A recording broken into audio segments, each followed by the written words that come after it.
Buenas noches, familia, ¿cómo están? Hoy vamos a ver Nehemías, el capítulo 11, y estoy muy contento de compartir una vez más. Detrás de las escenas tengo un equipazo hoy en día, y antes de empezar, ¿por qué no me acompañan con una pequeña oración? Padre, te damos gracias por esta noche tan hermosa que nos prestas. Te damos gracias, Padre, porque podemos aprender de ti, escuchar tu palabra, leer tu palabra. Y te pido, Padre, que hables a través de mí esta noche, Señor. Te pido que traiga una palabra de consuelo, de ánimo, que traiga palabra, Padre, que tu pueblo necesita. Te pido que nos hables, que nos des ese maná fresco del cielo que solo tu palabra nos puede traer, Señor. Te doy gracias por esta oportunidad. Bendice tu palabra. Bendice a las personas que lo van a escuchar, Padre. Te lo pido en el nombre de Cristo Jesús. Amén. ¿Por qué no abren su Biblia en Nehemías 11? Para empezar, voy a hablar un poquito de lo que en donde Marcelo se quedó en el capítulo 10. En el capítulo 10 vimos cómo el pueblo de Israel se comprometió con Dios a seguir sus mandamientos, como Moisés les había dado la ley. Ellos se comprometieron a seguir la ley y las ordenanzas que están en la palabra de Dios. Hicieron varias promesas. Así, si recuerdan el mensaje de la semana pasada, Marcelo hablaba que cuando hagamos promesas a Dios, dice la palabra de Dios, que tenemos que cumplirlas porque a Dios no le agrada cuando le hacemos una promesa y no la cumplimos. Créanme que Dios toma nota de eso. Y sin duda alguna, ¿verdad? Todos hemos fallado en esta área. Hemos hecho promesas a Dios y no las cumplimos. ¿Cuánto les han hecho promesa a Dios y no las han cumplido? ¿Aquí? ¿Alguien? Yo soy culpable. Hablando de promesas, yo le hice una promesa al Señor unos meses atrás cuando estaba bastante enfermo, ¿verdad? Que si me sanaba, le dije, Dios, si me libras de esta, porque sí, la verdad estaba muy mal, te voy a servir de corazón. Y aquí estoy tratando de cumplir esa palabra. Y sí, el Señor me sanó. Y por eso estamos acá. Déjenme darles una pequeña ayuda que a mí me ha ayudado bastante en cuanto a cumplir las promesas con Dios y empieza con el temor a Dios. Eh, la Biblia dice, bueno, Salomón en Proverbios 1:7 dice, el principio de la sabiduría es el temor de Jehová. Los insensatos desprecian la sabiduría y la enseñanza. Ahora, el temor de Jehová que habla la Biblia siempre no es de que le tenemos que tener miedo a Dios porque nos va a dar de pronto no con el palo. Ese temor de Jehová, la verdad, no es un temor de miedo, sino de respeto y reverencia a Dios, porque tenemos una relación de amor con Dios. Yo respeto, ¿verdad? A la gente mayor que yo, respeto a mis hermanos, tengo hermanas, y los respeto, una, porque son mayores que yo, eh, y verdad, tenemos que respetar a nuestros mayores, pero los respeto porque los quiero también. Este temor habla de respeto, no lo respeto porque les tengo miedo, no le tengo miedo a mis hermanos. Eh, Son mayores que yo, más fuertes que yo, ¿verdad? Pero eh, no les tengo miedo. El temor de Dios no habla de miedo, sino más bien de respeto. Ahora en Proverbios también, en el capítulo 2, más adelantito, Salomón dice estas palabras del capítulo 2, Proverbios 2, del 1 al 6. Son unas palabras que me encantan eh, porque tienen demasiada enseñanza, demasiada sabiduría y cómo podemos navegar cuando hagamos promesas a Dios y lo que Dios espera de nosotros también. Dice así Proverbios 2, del 1 al 6. Hijo mío, si recibieres mis palabras y mis mandamientos guardares dentro de ti, haciendo estar atento tu oído a la sabiduría, si inclinares tu corazón a la prudencia, si clamares a la inteligencia y a la prudencia dieres tu voz, si como a la plata la buscares y la escudriñares como a tesoros, entonces entenderás el temor de Jehová y hallarás el conocimiento de Dios. Porque Jehová da la sabiduría y de su boca viene el conocimiento y la inteligencia. Eso se encuentra en Proverbios 2 del 1 al 6. Ahora sí, con esta pequeña introducción, ¿no? Resumen de lo que vimos la semana pasada, ¿por qué no me acompañan al versículo 1, Nehemías 11:1? Dice así la palabra de Dios: habitaron los jefes del pueblo en Jerusalén, mas el resto del pueblo echó suertes para traer 1 de cada 10 para que morasen en Jerusalén, ciudad santa, y las otras 9 partes en las otras ciudades. Aquí vemos que los líderes, ¿verdad? Tomaron residencia en Jerusalén. El 10% de los habitantes de Israel se quedaron en Jerusalén. El otro 90%, ¿verdad? Se fueron a los alrededores. No todos querían vivir en Jerusalén, porque era una ciudad que era la primera ciudad que iban a atacar sus enemigos, aunque tenían ya las paredes, pero Jerusalén siempre era la primera ciudad en peligro. Entonces, la gente, por eso echó suertes, dijeron, bueno, nosotros no queremos ser los primeros que recibamos los golpes, así es que, ¿por qué no echamos suertes? Y si me toca, pues me quedo, y si no, no me quedo. Y así le hicieron. El verso 2 dice, y bendijo el pueblo a todos los varones que voluntariamente se ofrecieron para morar en Jerusalén. El pueblo bendijo a los voluntarios que se quedaron en Jerusalén a vivir. Ahora noten que esta gente que se ofreció voluntariamente a tomar residencia en Jerusalén no eran de Jerusalén. Así es que tuvieron que dejar a sus primos, primas, tíos, abuelos, dejaron a su familia, dejaron sus casas. De pronto tenían una recámara, una casa con 4 o 5 recámaras, y vinieron a Jerusalén y no tenían absolutamente nada. Muchos dejaron sus negocios. De pronto alguien tenía una pizzería de aquel lado, ¿verdad? O una panadería, tortillería, no sé qué habrán dejado. Sus escuelas, tuvieron que sacar a los hijos de la escuela. Lo dejaron prácticamente todo por estar cerca de la ciudad querida de Dios y estar junto al templo de Dios. Ahora, siempre hay un costo que uno tiene que pagar cuando quiere servir a Dios.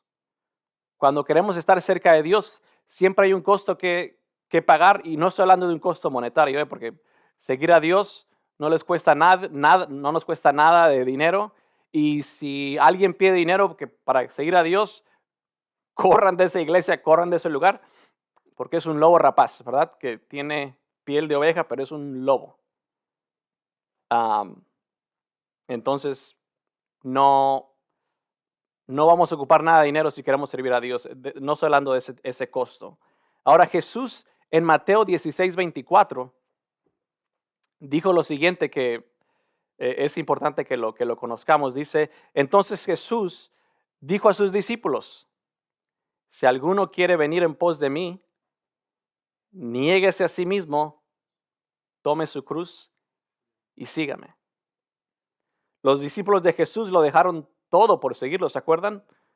Pedro, que era pescador, Andrés, dejaron el tesorero del IRS que trabajara para el gobierno, creo que fue Mateo, dejó su trabajo del gobierno federal para seguir a Jesús.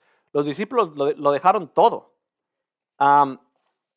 Y Pedro, fíjense lo que dice también a Mateo 19, del capítulo 29, verso 27 al 29. Aquí Jesús tiene una conversación con sus discípulos acerca de que ellos también dejaron todo. Ah, el verso 27 del capítulo 19 en Mateo dice, entonces respondiendo Pedro, le dijo, he aquí, nosotros lo hemos dejado todo y te hemos seguido. ¿Qué pues tendremos, Jesús? Pedro, ¿verdad? No tenía vergüenza en preguntarle, Jesús, nosotros lo hemos dejado todo por ti. ¿Hay algo que nos quieras dar? ¿Cuántos se han preguntado eso a veces? El costo de seguir a Jesús es como demasiado caro. ¿Habrá algo para mí? Yo me identifico mucho con Pedro porque somos como del mismo temperamento, ¿verdad? A veces yo estoy súper arriba espiritualmente y siento que estoy caminando en las nubes y de pronto me siento de un día para otro que el Señor no me escucha. ¿Cuántos les ha pasado eso? ¿Alguien? Bueno, a mí me pasa. Estoy, ¿verdad?, trabajando en eso, en ser un poquito más estable y simplemente pasar tiempo con Jesús. Ahora el verso 28, Mateo 19, 28 dice, y Jesús le dijo, de cierto os digo, que en la regeneración, cuando el Hijo del Hombre se siente en el trono de su gloria, vosotros que me habéis seguido también os sentaréis sobre 12 tronos para juzgar a las 12 tribus de Israel. Y cualquiera, verso 19 dice, y cualquiera que haya dejado casas, o hermanos, o hermanas, o padre, o madre, o mujer, o hijos, o tierras, por mi nombre, recibirá 100 veces más y heredará la vida eterna. Vamos a recibir 100 veces más y la vida eterna.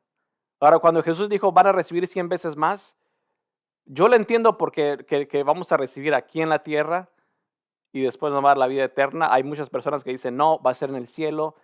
Aquí se está hablando de que Jesús nos va a dar 100 veces más en el cielo. Yo lo entiendo como que nos va a bendecir aquí en la tierra, ¿verdad? 100 veces más. Muchos creen que va a ser en el cielo, pero sea aquí o sea allá, lo poco o mucho que dejes por el Señor, créeme, Dios te va a recompensar. Como dice aquí la palabra, que eso es Jesús hablando, ¿verdad? 100 veces más. Vale la pena seguir a Jesús, servirle a Jesús. Ahora, no todo el mundo va a dejar sus negocios y su familia y todo eso, ¿verdad? Aquí se está refiriendo a las personas que Jesús llamó para estar en el ministerio. No estoy hablando de que si recibes a Cristo Jesús en tu corazón, te tienes que dejar de todas las posesiones que tienes y tienes que irte a otra ciudad. Y la verdad no estamos hablando de eso. Ahora, cuando Jesús dijo, toma tu cruz y sígueme, eso sí implica dejar algo, ¿verdad? Tenemos que dejar el pecado atrás. Tenemos que renunciar a las cosas que hacíamos antes. Si tomabas, si hacías drogas, si veías pornografía, si estabas caminando de pronto en pecado y tú sabías que eso va en contra de la palabra de Dios, Jesús sí te está diciendo eso. Oyes, eso sí lo tienes que dejar. La cruz significa que tienes que hacer sacrificios para Dios. Entonces, aquí sí Jesús, cuando vienes a Jesús, ¿verdad? Tienes que dejar tu pecado, tienes que renunciar al mundo, porque cuando haces la confesión, ¿verdad?, de fe y le dices al Señor Jesús, ven a mi corazón, sé mi Señor, mi Salvador. La implicación de que Jesús sea tu Señor es que vas a hacer lo que Él te dice. Y si te dice, a mí no me gusta el pecado,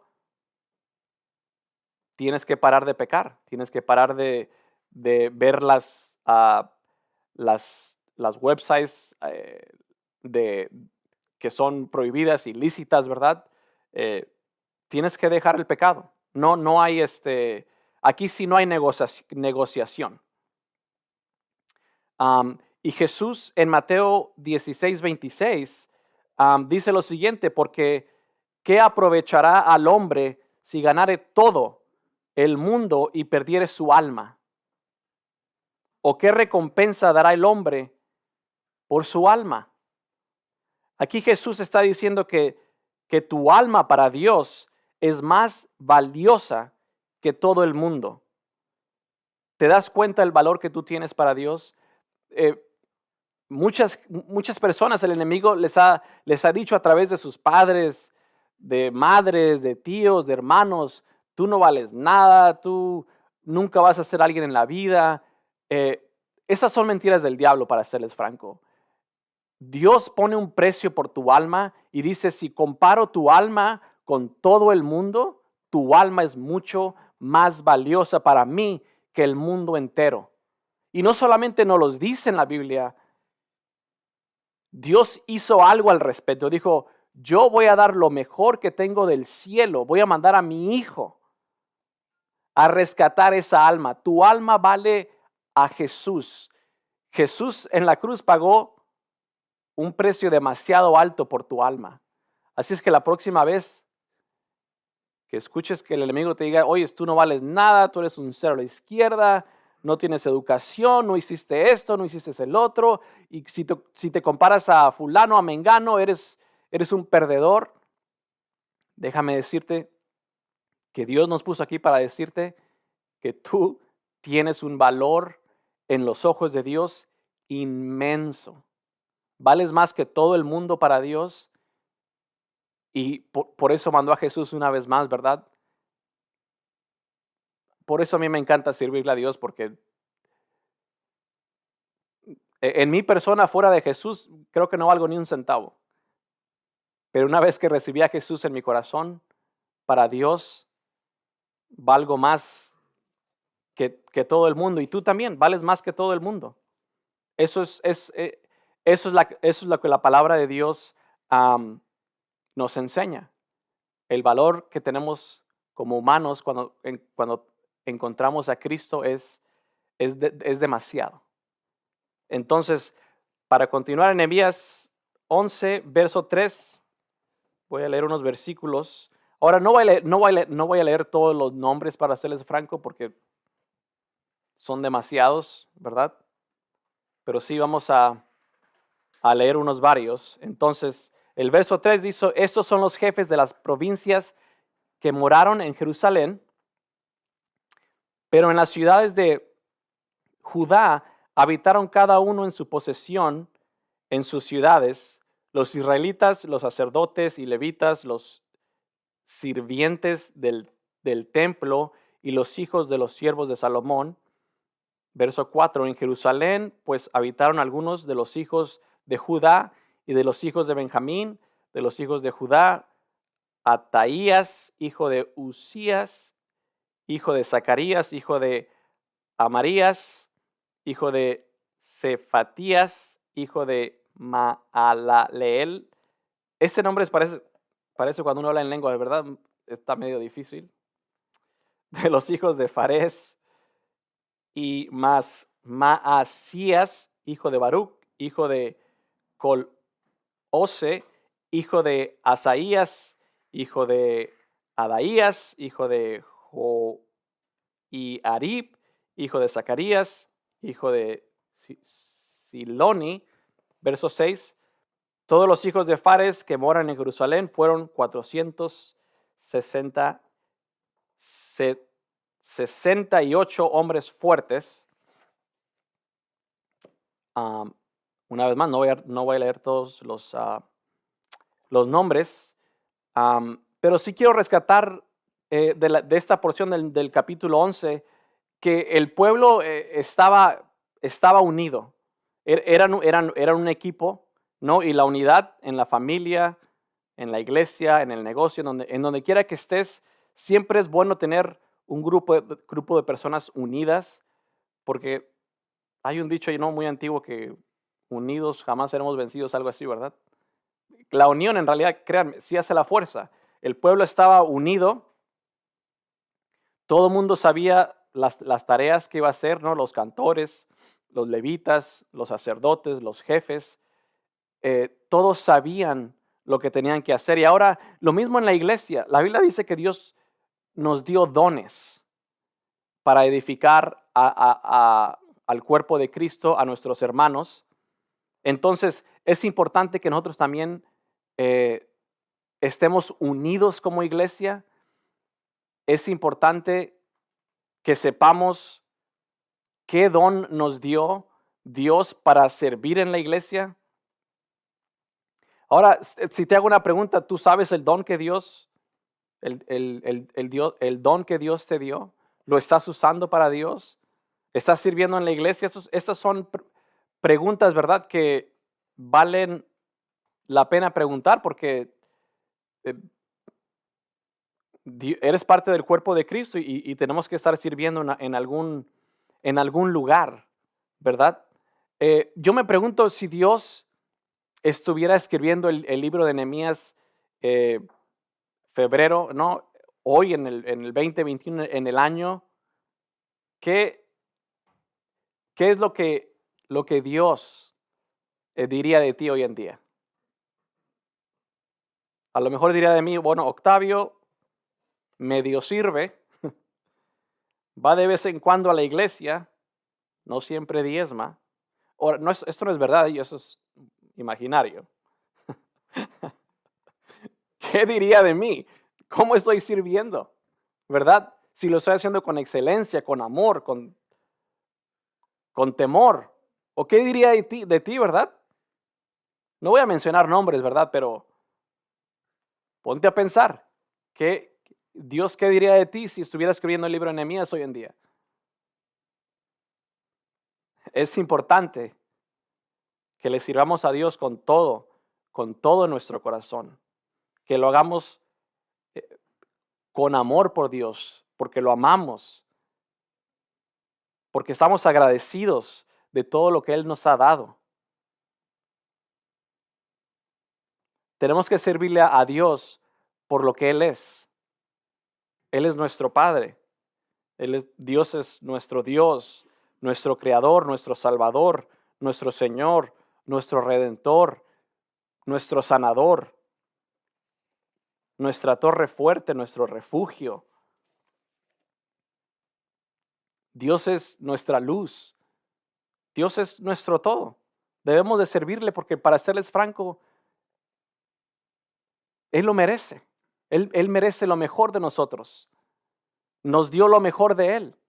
Si se acuerdan, ¿verdad? Cuando mandó a Jesús a la tierra, lo mejor del cielo, Dios nos lo dio a nosotros. Y cómo nosotros, o sea, darle a Dios menos de lo mejor sería injusto. Tenemos que ser como Abel. ¿Se acuerdan de Abel? No del Abel que tengo aquí al lado, pero el de Abel de Génesis. ¿Verdad? Abel trajo lo mejor. Abel trajo lo mejor. Caín trajo no lo mejor. Y Dios aceptó el sacrificio de Abel. Ahora, el mensaje de hoy va a ser demasiado corto, para serles franco, porque me salté como 300 nombres, ¿verdad? El verso 17 me llama la atención porque dice el nombre de Matanías, el que empezaba las alabanzas y acción de gracias en el templo de la oración, en el tiempo de la oración. Dios puso así como el nombre, yo sé quién empieza las alabanzas y la oración en el templo.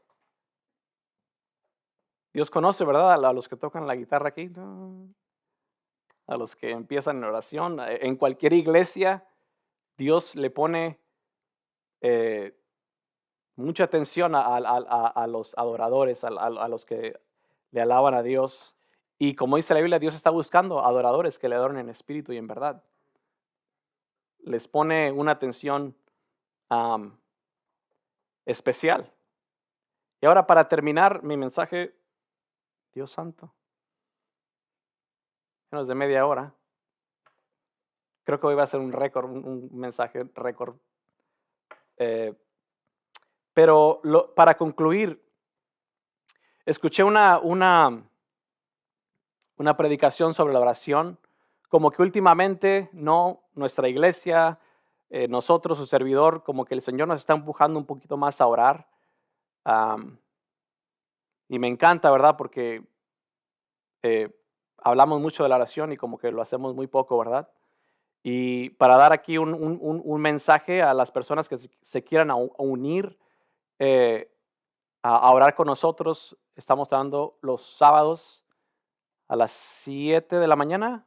7 de la mañana. 7 de la mañana. Estoy preguntando a las 7 de la mañana porque yo no me puedo despertar a las 7 de la mañana.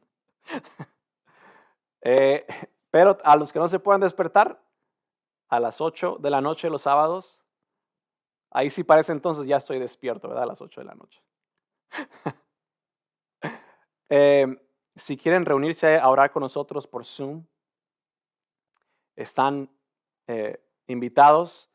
Y si tienen peticiones, si quieren que oremos por ustedes, por favor escríbanos. La verdad, sí ponemos mucha atención a las personas que ocupan oración y, y es importante, ¿no?, estar orando los unos por los otros y,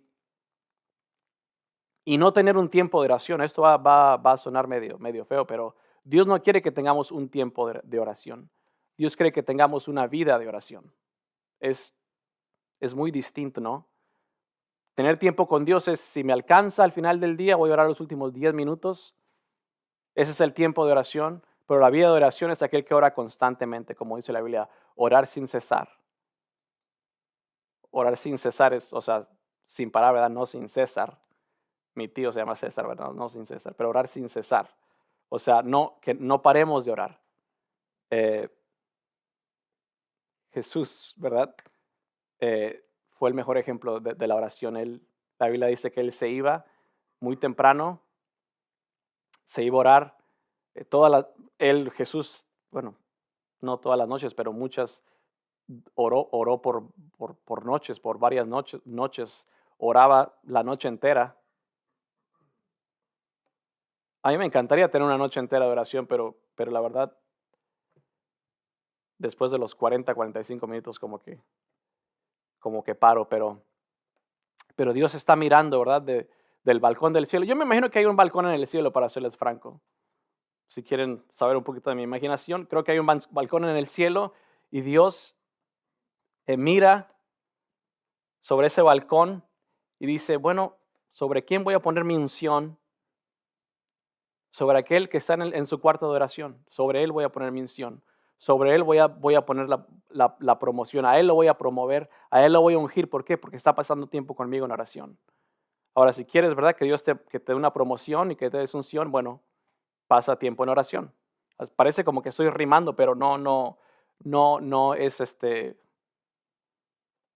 no estoy tratando de rimar, es simplemente un statement que sí, si quieres que Dios te use, bueno, empieza a orar. Empieza a tener una vida de oración, no un tiempo de oración, una vida de oración. Que oremos cada vez que nos acordemos de algo. A mí me está ayudando mucho, para serles franco, cuando veo mi reloj. A lo mejor alguien va a pensar que estoy loco, pero cuando veo mi reloj y, por ejemplo, son las 3:33, me acuerdo del versículo de Jeremías. Clama a mí y yo te responderé. No soy loco, ¿verdad? Si Dios me habla a través de eso, ¿verdad? Mire, son las 3:33, dice Jeremías 33:3, clama a mí, yo te responderé. Es tiempo de orar.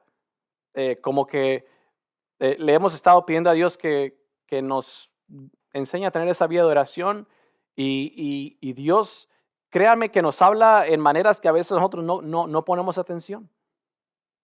El otra vez, hace meses, iba a una reunión, eh, íbamos a dar un mensaje y miré en las placas de alguien que decía pray for them, algo así, como abreviado. Dije, caray, pray for them. Yo me imagino que Dios me está diciendo que orara por las personas a las que les iba a compartir.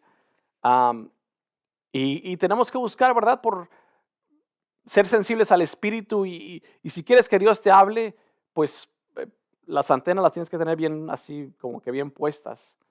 porque Dios nos habla de muchísimas maneras y si no estamos alertas, eh, creo que muchas veces am, no escuchamos la voz de Dios porque simplemente no estamos poniendo atención.